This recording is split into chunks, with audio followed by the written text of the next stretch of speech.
My son thought I was broke. He thought we lived in a townhouse that creaked, that I paid attention to coupons in the Sunday paper, that the nicest thing I owned was a slow cooker that had earned its place from decades of empanada nights. He had no idea I signed off on a monthly payroll that paid dozens of people's mortgages. He didn't know the restaurant where we were about to sit, white tablecloths, a maitre d' who studied your shoes before he handed you the menu, was partly mine. Tonight, I wanted to see what would happen when people treated me like a stranger and then learned I was not one. I am Martina Rivera.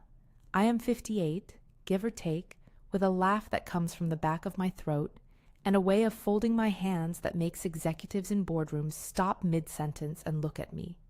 I built a company from a spare bedroom, from evenings after Miguel and I came home from 2 jobs, from a stubborn refusal to let the language of no become our family's final word.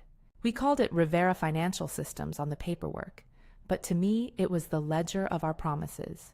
To the students who got scholarships, to the teachers in my neighborhood who needed grants to launch classroom projects, to the restaurant owners who couldn't weather a sudden month of bad weather. Miguel taught me to give in a way that didn't require ostentation. He believed the point of money was to remove obstacles, not to build monuments to ourselves. He died 10 years ago, but his voice is in my head when I decide how visible to be. We raised Daniel to be curious rather than entitled.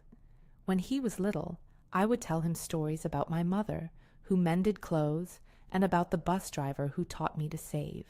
We don't have to be the richest in the room, but we must be the most kind, Miguel would say. And Daniel learned to bristle when people tried to buy his attention with dinner invitations, because they liked his future title. He carries that as armor and as wound. So when Daniel called and said, "Mom, Camilla's parents are coming to town. They want to meet you," I imagined exactly what was on the other end of the invitation.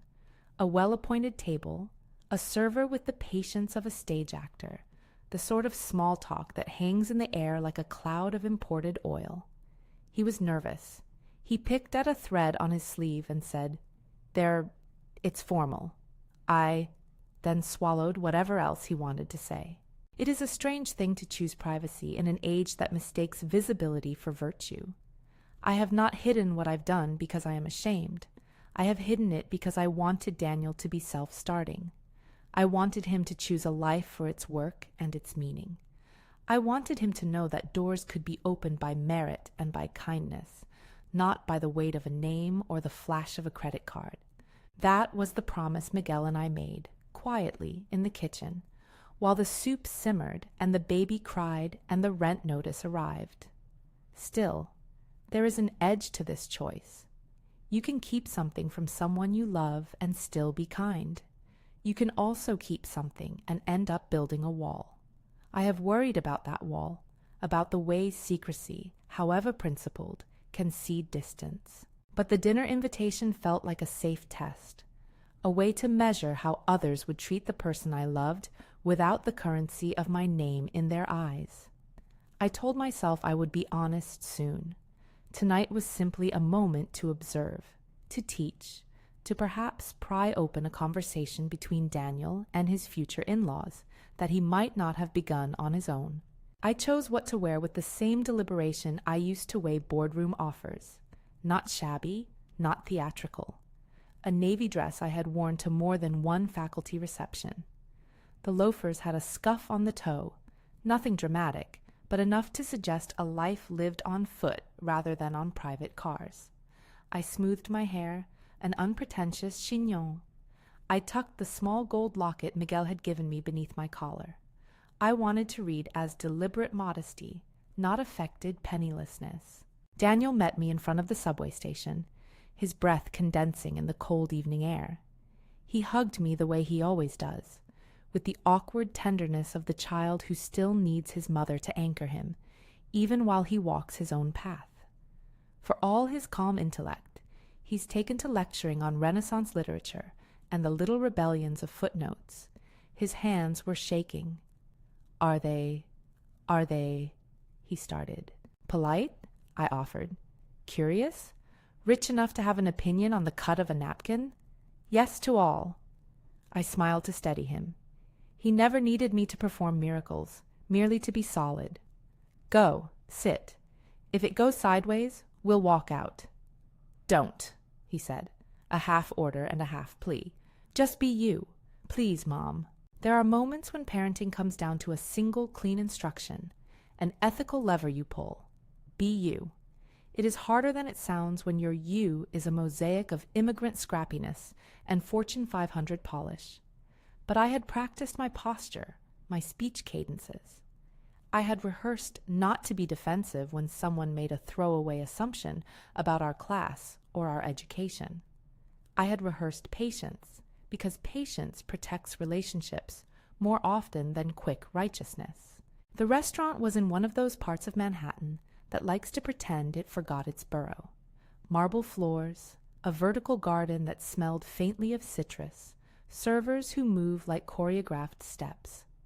We were shown to our table in a corner overlooking the open kitchen, a deliberate placement by the maitre d', who liked to signal inclusion for certain patrons.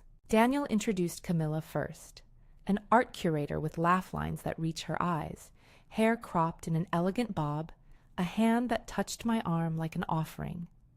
"Mom, this is Camilla," he said, and in the pause his voice betrayed both pride and caution. I liked her immediately. There was a steadiness in the way she listened. The Blackwells arrived in a swirl of perfumed air and linen. Margaret, in a cashmere wrap the color of champagne, moved like someone used to rooms turning toward her. Victor's handshake was patented, firm, dismissive, the sort you use when testing the grain of a table. They smiled with the practiced warmth of people who attend galas, whose seating charts are novels. Small details matter in first impressions. Victor ordered a bottle of wine, not without comment. "Something French, something old. It shows taste," he said, and the server nodded as though taste could be called out and brought to your table in a corked cylinder. Margaret made a joke about Queens, an easy enough subject if you come from a map of Manhattan the way some people come from an atlas, but in her mouth it landed like a paperweight. "So Daniel tells us his mother is a teacher," she said. "We always admire teachers. Noble work, but it's an interesting field, always hoping to see little upward mobility, aren't we, Victor?" The room tightened the way a muscle does when it anticipates being asked to do something it doesn't want to do. My palms remembered the way Miguel would fold up a rejected statement, soften its edges, and then press it back into our family's conversation as a learning moment. I left my hands on my lap. I met Margaret's eyes and smiled. "I taught for a while. Yes," I said. "I loved it. A classroom is an honest place."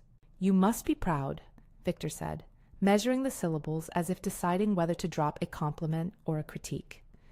"Being around young people, helping them on their upward path." "I'm proud of Daniel first," I replied. "He's the reason I worked nights." By then the server had arrived with the bread. You can learn an awful lot about someone by what they do with bread. Victor pinched a corner and remarked on the crust as if he had written a paper on it. Margaret asked, in a tone that folded curiosity into condescension, where I lived. Daniel coughed and glanced at me. I would have preferred to steer the conversation elsewhere, but Miguel's lesson about truth had its own dignity. I told them I lived in Queens. I said it plainly, without dramatics. "Queens is lovely," Margaret said, as if quoting a line she had found in a magazine. Then she tilted her head and asked the question that always reveals more than it asks. "And what exactly do you do now, Martina? Are you still teaching?" There are questions that carry a weight like a scale. This was one. The easiest answer was the true one. I could have said, "I'm a founder." I could have said, "I run a foundation." But I understood why Margaret wanted a comfortable story. She wanted to place me in a category that matched the rest of her evening's assumptions. She expected me to answer in a way that would not upend the balance of the table. These days I divide my time between the foundation Miguel and I started and overseeing a small portfolio of businesses, I said. I kept my voice steady, the rhythms of it ordinary. A clever person at a table will size up that answer and either accept it as a conversation closed or press on. Margaret pressed on. A foundation is lovely. People like to give now that it's fashionable, she said, and the word fashionable fell like a small stone into a still pond. What precise work is the foundation doing? I described in plain terms some of what we did. First-generation scholarships, a program that brings art to underfunded schools, a partnership that supports immigrant entrepreneurs with microgrants and mentorship. I watched their faces. There was the expected polite nodding, then the micro-shift, a slight narrowing of eyes, the reassessment of whether they had been seated at the right table. Camilla reached across the table and squeezed my hand under the linen. "My mom was just asking about your work," she said. "I'm proud of what you do." The Blackwells' questions quickly drifted from the work itself to the people behind it, then to the unspoken ledger of wealth. They asked where I had graduated from, and when I said MIT, I saw Margaret's mouth form a line the way a photograph does when you detect a smudge. MIT? She echoed, not quite hiding the surprise. For engineering? Electrical engineering?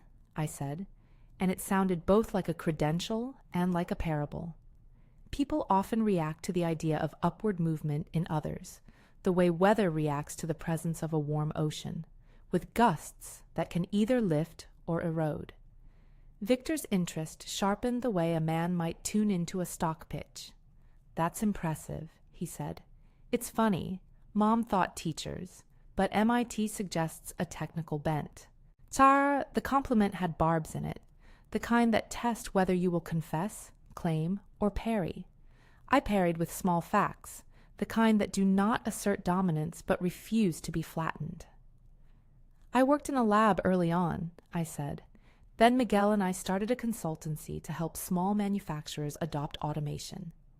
That grew into something called Rivera Financial Systems, when we shifted to advising on capital structure for hospitality and small business." "Ah," Victor said, and the table rotated for a moment like a storyboard where someone had lifted a corner to see what lay underneath. He asked about investments in the abstract. I gave him a plain answer about supporting restaurants during crises. He nodded, intrigued. Margaret returned to the small taboo world of classed assumptions. "So you went from that to life in Queens? It must be a change. There is a way people reduce a person's present to their past to make themselves comfortable. There is also a way to reply that neither cements a lie nor invites a battle. I said only what was true and true in the way that respects both my life and the other person. We kept our roots close," I said. "Queens is home." The dinner balanced for a while between polite curiosity and the tight wire of assessment. Daniel's hands were under the table. He swallowed his questions. Camilla's presence was an anchor. She defended small things, like when Margaret dismissed a grant program as nice but symbolic. Camilla bristled. "Symbolic has saved classrooms," she said. The word landed like a pebble and made a few ripples. I had not intended to stage anything beyond listening, but the pattern of microaggressions, the trimmed compliments, the little tests of my background, the attempt to find a category for me, churned that particular guilt I feel when quiet choices to protect someone become a wedge. I wanted not to punish. I wanted clarity. I wanted Daniel to see how assumptions can mount like coins, and how quickly currency shifts into condescension. So I arranged a small thing, not cruel, not a trap, a nudge to the truth, a professional call that would ring through the room like a bell, brief, factual, and impossible to explain away as mere coincidence. I excused myself to the restroom, and as I stood in front of the sink, I called the number I kept for emergencies, the one line that connected me to my team at the restaurant, where I have long been a quiet investor, and, more important to me, a partner in the mentorship project for culinary students we fund. I kept my voice steady. "Alejandro, it's Martina," I said. "We're at Rossi's on Lexington, the allocation for the seasonal contracts. Can you confirm we signed off?" On my side of the line, I heard the quick professional cadence of someone who knows their boss and knows what to say. "Yes, Miss Rivera. I have the paperwork here. We match the numbers to the quarterly plan. Everything's approved. The sound of a manager confirming the sign-off on a material contract is not, on its own, a drumbeat of wealth. But sometimes a 2-sentence fact can lift suspicion like fog at dawn. When I returned to the table, the conversation held its breath. Margaret's eyes tracked my movement. "Everything all right?" she asked, syrup sweet. "Yes," I said. "It's Rossi's. We're finalizing some seasonal programming for the community classes." I let the phrase hang there. Finalizing, programming, community classes. The name Rossi's landed in the same way a brand often does, either recognized or not. It was a small test. Victor's curiosity became a pry. "Rossi's," he repeated. "You mean the restaurant?" "Yes," I said. "Giovanni and I have worked on a partnership there for apprenticeship programs." It is astonishing how a name can shift a conversation. If a person hears a label that matches their map of social networks, they will either nod or reassess their posture. In that moment, Victor's shoulders adjusted. The sparkle in his eye changed from half-amused consideration to genuine recalibration. Margaret, less subtle, tightened a hand around her napkin, the way someone tightens a story they are not sure they like. Daniel watched me like someone watching a math problem unfold.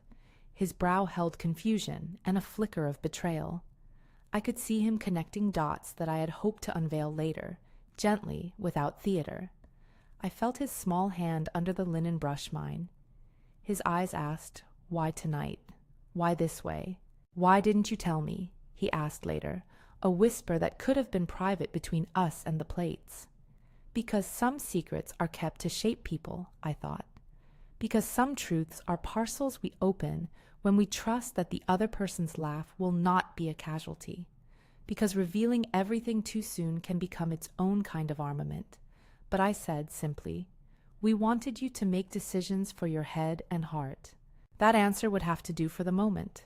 Camilla squeezed his fingers. "I'm sorry," she murmured. "This is messy." The table continued its orbit. Drinks arrived. The servers, who are trained to watch rooms like orchestral conductors, moved with quiet competence. The kitchen pulsed in the background, a cathedral of heat and metal and the language of service. I found myself paying attention to it the way one notices a childhood city from an airplane, all the streets familiar in patterns you cannot unlearn. A second call came through my phone. I had told my assistant Alejandro to call at a particular point and use language that would be heard. He did his part. His voice was crisp and unequivocal. "Ms. Rivera, Giovanni says he'll be in around 15 minutes. He'd like to check on the apprenticeship menu." I left the rest unsaid. Sitting back down, I watched the effect. Margaret's expression flickered between skepticism and a new performative interest. "Giovanni," she asked, "is he the chef, the one whose food the critics always mention?" "He's a friend," I said, and the room felt smaller in the way that makes the air feel like an audience. Victor's eyes found mine and held longer than politeness requires. The dynamic shifted. In social life, a single acquaintance can act like a private equity infusion. Suddenly, interest rewaits. Daniel's jaw clenched. I could see the immediate arithmetic in his head. His mother, teacher, Queens, suddenly attached to a celebrity chef and to a restaurant with a marble facade. For a son who had built his identity around merit rather than inheritance, this felt like a personal betrayal, like a document that shifted family narrative without his consent. I leaned forward and spoke softly, as if telling a secret to the table. "Giovanni isn't just a chef," I said. "He's been part of the mentorship we fund. He started as a line cook who had more anger than opportunity. We backed him. He's been generous in return." Camilla reached across again. "He taught me the importance of community partnerships," she said. "He helped with an installation we did with local artists." Margaret, who had been preparing a refined survey of the room for a patronizing verdict, paused. You could see her reconsider the shape of the evening, like someone adjusting a picture on a wall. "How interesting," she said, and the edge in her voice re-softened by tiny degrees. I told myself then to remember the line between revealing and reveling. There is dignity in letting others discover you without fanfare. There is also an imperative to protect those who are being judged. I had not come to humiliate. I had come to witness behavior and to let my son see it for himself. But I also wanted him to understand that there is a difference between exposure and weaponization. We ate courses that were chefed with obvious care. The room hummed. There was a small moment when Victor leaned in and asked about my portfolio the way someone leans toward gossip.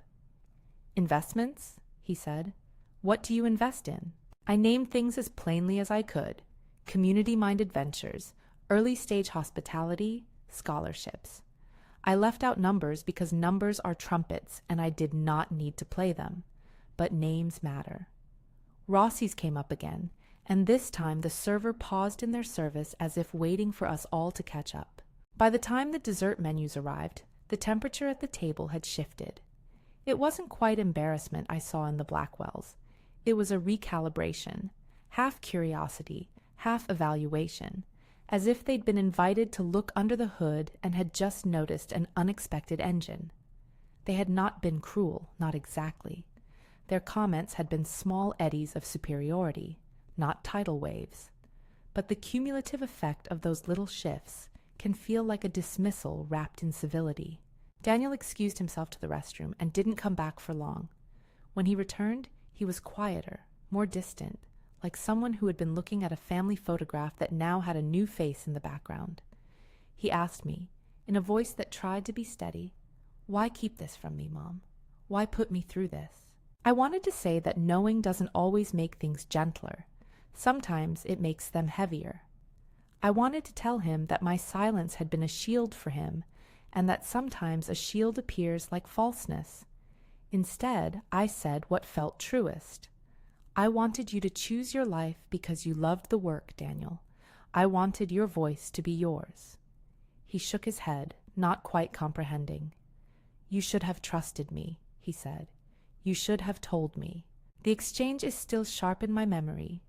The clink of cutlery, the low buzz of other conversations, the way Camilla's fingers found his hand. She met my eyes, and for the first time tonight, I felt an ally in the room who saw both sides. "It's complicated," she said quietly, "but we can talk." At that moment, a commotion rippled near the pass of the kitchen. A line cook called a sous chef's name like a small clarinet, and a head of steam rose from the grill. The room, a designed space for many performances, pressed slightly inward, watching the doorway. A man appeared there, not yet in the center of our table, but close enough to change the gravity. He was tall, with a face I recognized immediately from charity nights and press articles, though I never sought out any of those headlines. He wore the relaxed confidence of someone used to the theater of arrival. Giovanni crossed the threshold with a smile that seemed to recognize certain people before he did. He moved with the measured ease of someone for whom the room is, at once, an audience and a family. He had the chef's presence, hands that bore seasoning and stories. He looked at our table and, with a gesture that belonged to a man who knows my voice, began to walk toward us. For a breath, everything stilled in a way that held both danger and possibility. The Blackwells' composed faces recomposed themselves with the speed of people attuning to new information. Daniel's expression sharpened. Camilla's fingers tightened. I felt the air change like weather before a storm or a clearing. And then Giovanni stopped at our table, smiling wide enough to suggest the stories that would follow. He opened his arms like someone about to embrace an old friend. What he said next, how he introduced me, the words he used in front of Victor and Margaret, the way he called me by a title that had been absent from this night, would shift everything. I put my hand over my locket without thinking, feeling Miguel's presence like a weight and like a blessing. The door between the room I had kept private and the life my son thought we led swung slightly ajar. The waiter leaned in, waiting for Giovanni's lead. The Blackwells leaned in too, curiosity pulled taut. Daniel looked at me with a question that needed a sentence longer than any we had exchanged so far. Giovanni took a breath, and the sentence began. Giovanni's voice carried before his shoulders did. He moved through the kitchen pass with the same easy confidence that used to unsettle me when we were both younger and convinced we had nothing to lose. He reached the table, and before handshakes or formalities could reassert themselves, he folded me into a laugh and called me by a title that had been absent from the night so far. Martina, partner and friend. The way he said partner was simple, almost conversational, but the servers around us shifted like a chorus answering a cue. A line cook lifted his head, and with a half salute, called across, "Ms. Rivera, the apprenticeship tasting menus are set." A sous chef inclined his chin. A server who had been hovering nearby added almost shyly, "She's been a huge support to the program." The sound of those words in that room altered the atmosphere more than any announcement could have. It was not the theater of a public unveiling. It was the practical recognition of the work behind the scenes. Victor's expression changed from one of evaluation to one of recalculation. He moved his wineglass in the hand like someone rearranging chess pieces. Giovanni took the seat beside me for a second, leaning in toward the Blackwells as if we were all longtime colleagues. "Margaret, Victor," he said, with a warmth that left no room for performative distance. "Martina here has been a quiet engine for a lot of things you think appear by magic. Mentorship programs, scholarships, even a few bad months when small restaurants needed a bridge." Margaret's mouth tightened. She had not liked the word quiet. It implied intention without pageantry. "Quiet is a charming way to put it," she said. She sipped her wine as if tasting the possibility of an alternate script. Giovanni didn't stop. He spoke of a young line cook named Raphael, who had once thought a career in kitchens meant menial, thankless work. Martina's fund paid for his apprenticeship. He had become a sous chef with his own point of view. A pastry intern, whom Martina's foundation had sponsored, was now teaching a class at a local college. The names and small achievements came not as trophies, but as syllables in a longer sentence about cause and effect. "She planted seeds," Giovanni said, "and so now we reap different kinds of harvests." He smiled at me like someone who knew precisely the shape of gratitude, and then he did something that revealed rather than proclaimed. He asked his head server to bring out a dish we had funded, an apprenticeship plate, simple, elegant, created by students from the mentorship program. It arrived like a footnote with a headline attached. The plates bore the apprentice's initials, as they sometimes do when a kitchen wants to honor the hands that build a meal. Margaret's curiosity stepped across the table. "Your name is on the program," she observed. "I didn't—" She stopped, as if the sentence had tripped on itself. Victor, meanwhile, poked at the air of the table, trying to catch the shape of the revelation. "And you're invested as well?" he asked, as if asking about numbers would tame the bewilderment. "I invest in people," I replied, "and in places where people can learn to turn talent into work. My husband, Miguel, believed in the dignity of a job well done. We always said we'd use what we had to widen the gate so others could walk through." The table responded in degrees. Camilla's face was open and steady, an anchor between son and mother. Daniel's gaze, however, was more complicated, an unspooled blend of pride, confusion, and the sting of an uninvited rewrite of his life history. He had not asked to be the audience to this particular scene. He had expected instead a meeting that might have been awkward but honest. What followed was less a dramatic unveiling and more a set of small confirmations that tightened the narrative into something coherent. A server walked by and greeted Giovanni with a familiarity that suggested years. He bowed slightly toward me and said under his breath, "Thank you for the programs." It wasn't a public shout. It was a human exchange of recognition. Victor felt it, and the tilt in his posture was audible if you watched. Margaret tried to regain the floor with a joke that landed like a poorly aimed paper airplane. "So before we all become, suddenly, what's the word, philanthropists," she said, attempting to laugh, We should probably talk about practical things. Daniel, you've mentioned your mother keeps to Queens. Does she travel for work? The question, intended to tempt the evening back into familiar territories, instead invited a more personal answer. I told them that my work required travel sometimes, but that most of the work, the mentoring, the meetings with scholarship recipients, happened quietly, locally. I emphasized the humanity of the initiatives rather than their scale. People like Margaret tended to parse charity by attendance at galas, but the work we prized was done in classrooms, in industrial kitchens, in storefront transformation projects, where the bottom line was often heartbreak and hope in equal measure. Giovanni watched the table like a man who had written a few chapters in this city's culinary history and wanted tonight's chapter to be factual, not theatrical.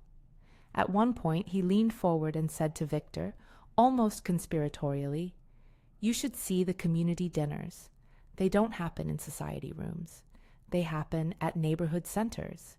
You would be surprised how much good comes from people who don't make a parade of it."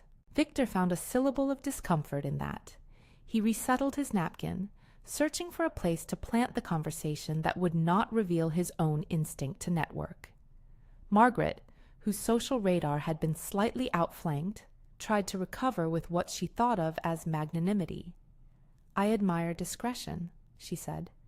"There is dignity in keeping certain things private." "Yes," I said. "Discretion is a form of respect, to those we serve and to our own family." That was part of why Miguel and I kept things quiet. We didn't want our son to be chosen for a seat at a table because of our name. Camilla squeezed my hand under the table. Her eyes said, "We understand, and we will not let this be a wedge." The server brought out a small, improvised palate cleanser, Raphael's creation, and it was a kind of peace offering, citrus and local honey, balanced and bright. For a moment the meal breathed like a lung, but the reveal needed a second act to fully tilt the social scale, and Giovanni provided it without drama. He excused himself, walked into the kitchen, and emerged a minute later with Sophia, the woman whose tattooed forearms had once been a sign of fire, and now carried the quiet authority of a veteran chef. Sophia embraced me at the pass, kissed my cheek, and then, casually, addressed the table. "Martina's been one of the people who gave me the chance to open this place. If she hadn't supported the apprenticeship fund, half the kids here wouldn't be getting the breaks they're getting." The Blackwells' faces moved through a sequence: surprise, recalibration, then the instinctual politeness of people who understood that social posture needed adjusting. Margaret offered an awkward compliment about good taste in company. Victor asked questions about the apprenticeship model with the same intensity he would ask about asset allocation. He took notes in his head, not on paper. You could see the gears turning. Daniel, who had been on the verge of a mutiny of feelings, found his throat constricted. This was not simply the embarrassment of having one's assumptions corrected. It was the childlike hurt of discovering a parent had withheld a whole terrain of the world in which he belonged. For someone who prizes self-definition, it felt like an incursion. We left the restaurant with the air around us altered. The city that night seemed to recognize us differently, less the anonymous people the Blackwells had presumed we were, more those with histories threaded through neighborhoods and institutions. I watched the way they bent into their coats, the way Victor fished for a card that might be useful, the way Margaret smoothed her wrap and carried herself like someone redressing the evening in a different skin. On the drive back to the car, Daniel was combative in the way children are, direct and not yet wise. "Why not tell me? Was it because you thought I wouldn't understand? Or because you didn't trust me?" His voice was pitched not at accusation only, but at wounded disbelief. I said that privacy had been chosen out of love, that Miguel had wanted a shield around the boy who would grow into a man. "But you didn't let me in," he said. "You didn't give me the chance to help you." He did not realize, perhaps he couldn't in that moment, that inclusion is a skill practiced over years. There are ways to welcome someone into the architecture of a life so that the scaffolding does not collapse under weight. I had tried, poorly perhaps, to protect him. The lesson I had hoped to teach about curiosity and merit had become, in his eyes, something like deception. That first night, we didn't resolve everything. There was no grand apology that stitched the seam whole. Instead, we had small conversations that unfolded over days, text messages that wanted immediate fixing, coffees that offered longer now or laters. He needed time to feel the betrayal and to translate it into something that could be placed on a shelf beside the rest of our life's complexities. A few days after the dinner, I invited Daniel to see a project at the restaurant, a small community dinner where scholarship recipients served a tasting menu and talked about what the funding had meant. I wanted him to see the mechanics of what had been described at the table, the labor, the faces, the stories. We arrived early.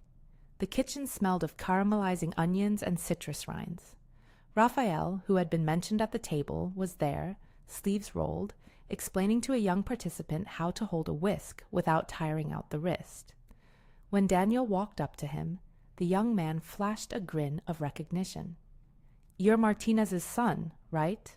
he asked, using a nickname he had heard on the streets. Daniel, who had expected a performance, found instead an earnestness that deflated his anger. He watched a young mother, one of the apprenticeship recipients, explain how the scholarship helped her afford childcare so she could attend classes. The pragmatic details, tuition paid, a summer stipend, a bus pass, translated the abstract into something entirely human. We walked home in silence, but it was a companionable quiet that invited conversation. He touched the locket at my throat, Miguel's locket, and for a moment we both were occupied with memory. "You should have trusted me to be part of this," he repeated, softer now. "I know," I said. "I thought I was protecting you from the cloud of being chosen. But I see now how guarding can look like keeping out. I'm sorry for that."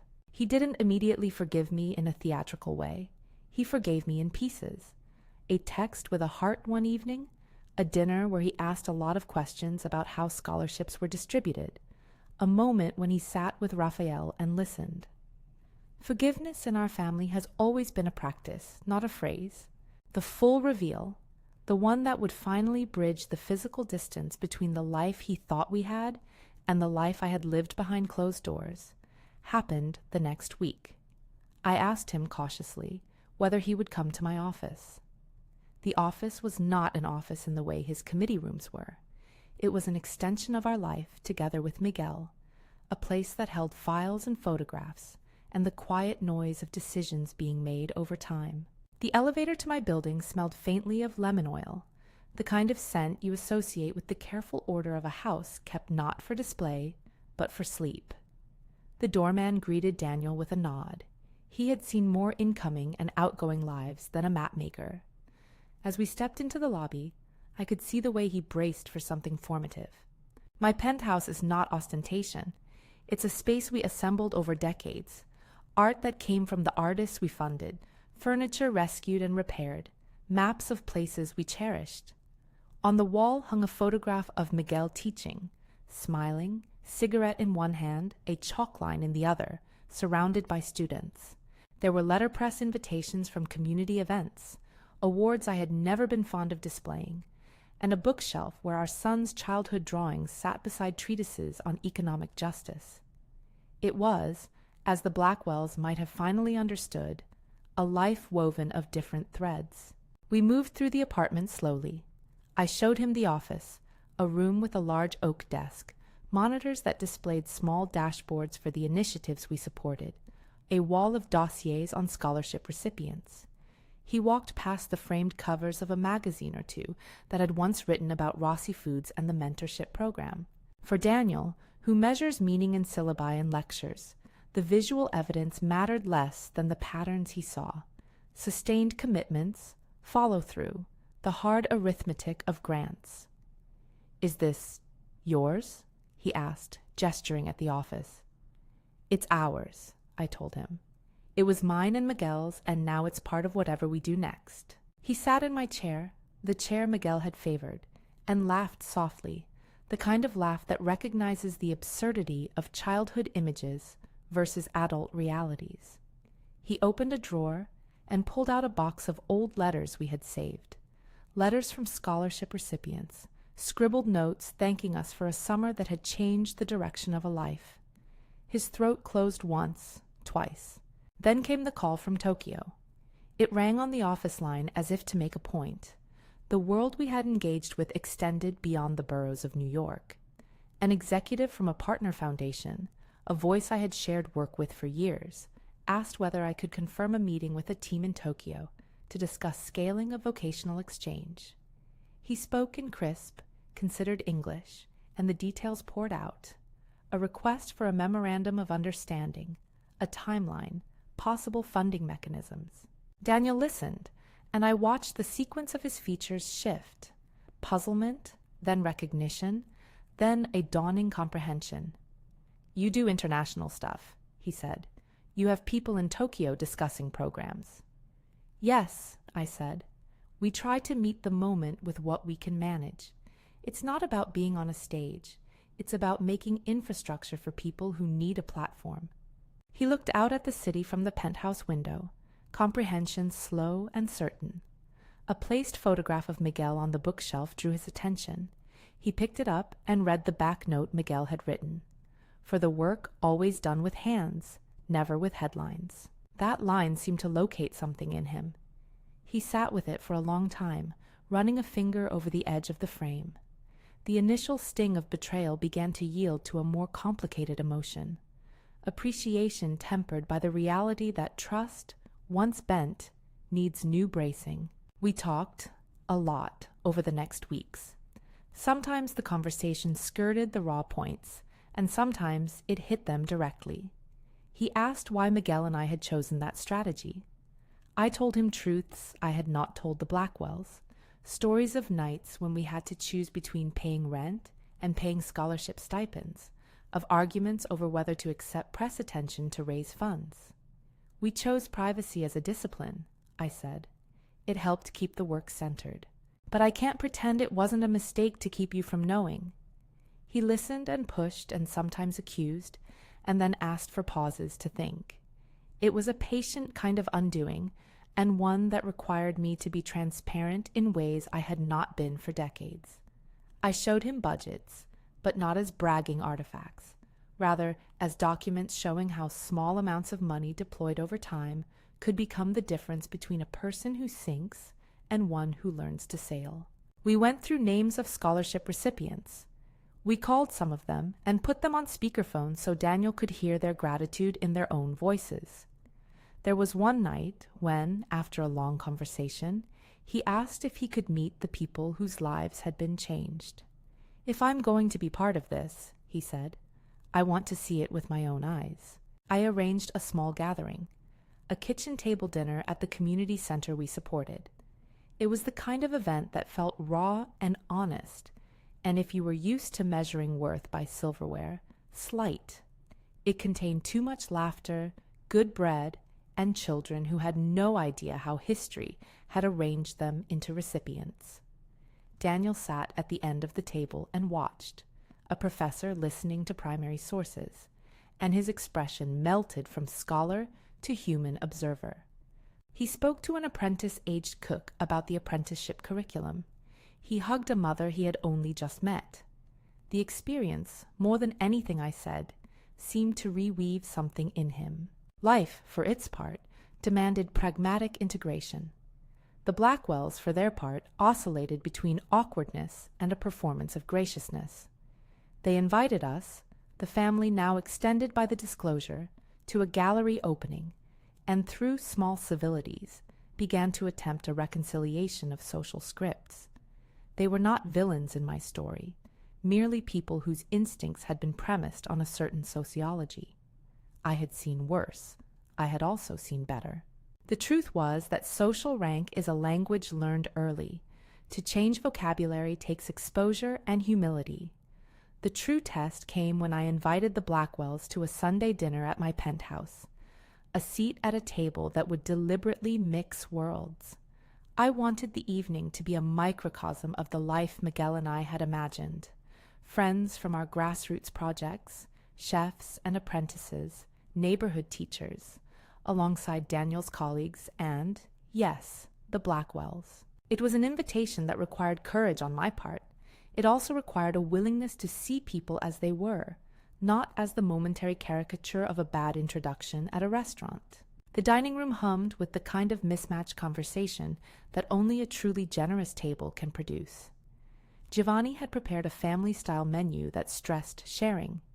Dishes arrived in communal platters, long-roasted vegetables from local farmers, a braised lamb that had fed neighborhood families for years, and a dessert that Raphael created in honor of the apprentices.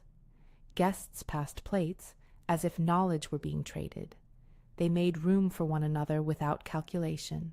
Margaret arrived wearing a restrained dress that suggested she had rehearsed humility. Victor came with a bottle of wine he wanted to share, perhaps as a way to find his place in language that wasn't solely economic. They sat beside a retired school counselor who had benefited from a small grant, and across from a young art curator who had once been a scholarship recipient. Conversation looped from practical to philosophical. A teacher talked about student resilience. Giovanni told a story about the night a power outage turned a service into a lesson on improvisation, and Raphael explained how a scholarship gave him enough confidence to apply to culinary school. Across the table, Daniel listened and spoke, his tone different from the defensive posture of the first dinner. He asked practical questions about how the apprenticeship program handled conflicts, about how transparency with recipients was maintained. The Blackwells answered with a tentative earnestness. There was no theatrical confession, no cinematic instance of revelation where tears tumble and everyone embraces. Instead, there were small human moments, Margaret asking a question about a student's experience, then visibly listening, Victor admitting, with surprising candor, that he had underestimated the value of hands-on training. At one point, Camilla stood and lifted her glass. She spoke not to admonish or to praise, but to offer a narrative that bridged both generations at the table. We all come from places where someone had to pull a closed curtain and say, "Let me do this for you," she said. But I'd like to think that part of love is opening the curtain together. Her toast landed like a key, gentle, inevitable. The evening moved towards something like reconciliation, not because a single action created it, but because people chose to inhabit a space together where social capital could be traded for listening. The Blackwells' arc was not a conversion, but a calibration. They began to see the people they had once reduced to statistics as neighbors with names and stories. They also began to consider how their own resources might be used without spectacle. After the guests had gone, as the city outside settled into its nocturnal rhythm, Daniel and I sat with mugs of bitter coffee. He admitted that the realization of our life had knocked him off balance. "I thought you were protecting me from being chosen for the wrong reasons," he said. "What I didn't see was how that choice also kept me from being trusted." "I see that now," I said, "and it's one of the costs of our privacy. I'm sorry I didn't include you into the architecture of the work earlier. I thought I was protecting your agency. I see how it came across as secrecy." He exhaled a laugh that was almost a sigh. "We both did the best we could with the tools we had," he said, "but let's not build walls anymore. If you want me involved, invite me into the rooms, into the problems, into the messy parts." I promised I would. Our reconciliation was not a dramatic absolution, but an agreement to share custody of history and responsibility. In the months that followed, there were practical adjustments. Daniel began co-teaching a seminar on public narratives with one of our program directors, where students argued about the morality of philanthropic visibility. He attended a strategy meeting where transparency became more than a buzzword. It became a policy discussion, how to balance donor privacy, recipient dignity, and the need for accountability. The trust fund Miguel and I had set up, one of many practical tools we had used to ensure longevity of our work, was not spoken of as an instrument of control, but as a continuity plan. We showed him the documents not as a ledger of power, but as a scaffold for future projects he might champion. One evening, several months after the dinner, a journalist asked me, on background if not always explicitly, whether the whole episode had been staged, whether the reveal had been a form of social experiment. "Sometimes life unfolds theatrically," I answered, "but my aim was never spectacle. My aim was to protect a child and to preserve the integrity of work we'd nurtured." I added, perhaps more honestly than I had before, that privacy can be a place of refuge, but can also become an impediment to intimacy. People asked what I would do differently. This is a question that offers its own modesty. I would tell my younger self to be brave and transparent in stages. I would open doors gradually. I would make room for my children to know labor and to know leverage. I would not confuse humility with erasure. Miguel and I thought that shielding Daniel from privilege was the kindest thing. In doing so, we had inadvertently kept him from a fuller narrative of how our lives had been constructed. The Blackwells, too, altered in small ways. Margaret began to attend a community reading group that met at a local nonprofit we supported. The new acquaintance came with a humility she hadn't expected, and which, quietly, she appreciated. Victor, on the other hand, remained the investor who became more careful in his philanthropy, less attention-seeking, and more focused on infrastructure. None of these changes were epical. They were incremental and real. There were further invitations I accepted: panels on philanthropy, a community center dedication, a small gala where Giovanni spoke about mentorship. I appeared without fanfare, emphasizing work rather than self. Daniel sometimes stood up with me and told the story of what it felt like to be the child of people who had chosen privacy. "It felt like being in the dark and being told to find my own way," he said in one talk. "But you also need a map, even if you're navigating by stars." The aftermath taught me something quiet about reputation and intimacy. There are people who will only value others by what they can surface. There are people who will always assume the worst when they cannot find immediate signals of wealth. The real test, I had learned, is not to punish those people, but to live in a way that invites better questions. In private, at the small altar of our kitchen table, I set down new practices. I wrote letters to scholarship recipients on the anniversaries of their programs. I sat in the boardroom with more candor, and I invited Daniel to sit on committees where decisions about transparency and grants were made. We started a quarterly town hall with program participants. It was not a spectacle. It was a way to make the work legible without turning it into a parade. Once, when Miguel's old friend came by and we found ourselves laughing about the early bootstrap days, cash flow problems turned into clever barter arrangements, we both recognized that the arc of a life often involves reconciling ideals with practice. Miguel had always said that integrity was the work one did in the dark. I thought of him as I watched Daniel, now more engaged, ask sharp questions at a strategy meeting. He was present in a way that made me proud and slightly ashamed. Proud because he was applying his intellect to meaningful work. Ashamed because I had kept him from that calculus unnecessarily long. There was a small, tender moment that I think of now when I try to measure the value of all those choices. Raphael, the sous chef, took me aside one morning and slipped into my hand a small drawing done by a scholarship recipient's child. A clumsy house with a sun and two stick figures holding hands. "This is for you," Raphael said. "She said she drew it because you made a place where her mom could keep learning." I kept the drawing on my desk beside Miguel's photograph. It is a small artifact, yet it contains the whole logic of the life we built. Not flash, but shelter. Not spectacle, but provision. Now, when I teach or when I speak with people who ask about parenting and privacy, I tell them two things. First, privacy can be a gift, but it can also be a cost. The math is not purely financial. It involves the currency of trust. Second, the measure of a life is less in what you show and more in whether your choices widen possibility for others. Sometimes that widening is quiet. Sometimes it requires you to stand up and answer questions you would rather not. As for Daniel and me, our relationship continued to be work. There were moments of friction. Old habits are sticky, but there were also moments of repair. He now joined me on visits to community centers. He suggested program metrics that were more scholarly and, in turn, more useful. We argued about strategy and occasionally disagreed on aesthetics of presentation. Those disagreements were, for both of us, welcome. They meant we were co-owners of memory and intention instead of strangers surveying one another from opposite sides of a fence.